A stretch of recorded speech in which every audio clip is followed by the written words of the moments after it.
حتی یه باگی توی زندگی هممون هست به اسم دختر اول خانواده بودن که هیچ کاریش هم نمیشه کرد. هر چقدر زور بزنیم نتیجه برعکس میشه، مخصوصا اگر زیر 25 سالت بشه. من 3 تا نکته بهت میگم که شدیداً باهاشون درگیری. راهکارش هم بهت میگم، این که بهش عمل بکنی یا نه دست خودت. نکته 1، اگه دختر اول خانواده باشی، خانواده همه جوره ازت انتظار دارن. با حرفاشون، با خواسته هاشون، با هر چیزی که به زبون میارن دلتو میشکنن، خورد و خاک شیرت میکنن. مثل اینکه تو بخوای مستقل بشی ولی اونا اجازه ندن، چون میترسن که شکست بخوری ضربه بخوری. البته حقم دارن، چون زمونه بد شده.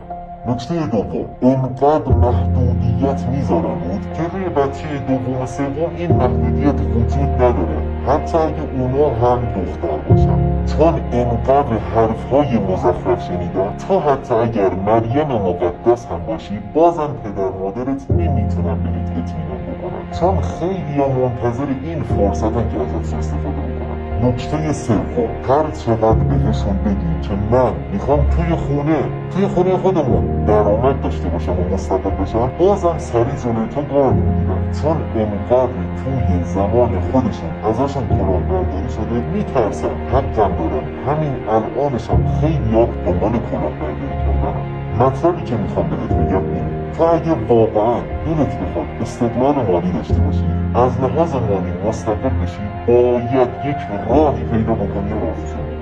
چون اگه فردا ازدواج بکنی و بچه دار بشی، به بچه‌ت میخوای بگی من پولدار نشدم به خاطر اینکه پدر مادرم اجازه نمیدادن، به نظر من که این جواب اصلا جواب منطقی نیست. پس هر چه سریعتر یا برای این حرفشون یک دلیل قانع کننده پیدا بکن، یا هر چه سریعتر راضیشون بکن، چون به هیچ عنوان این حرفی که میزنی حرف قانع کننده ای نیست.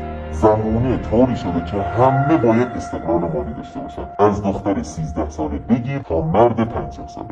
این حرفا رو بهت گفتم که یادآوری بکنم آینده خیلی سختی داری، باید از الان به فکرش باشی. من توی پیجم ایده های کسب درآمد از اینستاگرام رو یاد میدم که توی خونه میتونی ازش پول در بیاری. اگه به دردت میخوره بقیه پستارم ببین، به هایلایت هم یه سر بزن. اگه به دردت نمیخوره عشق منی که تا اینجای ویدیو همراهم.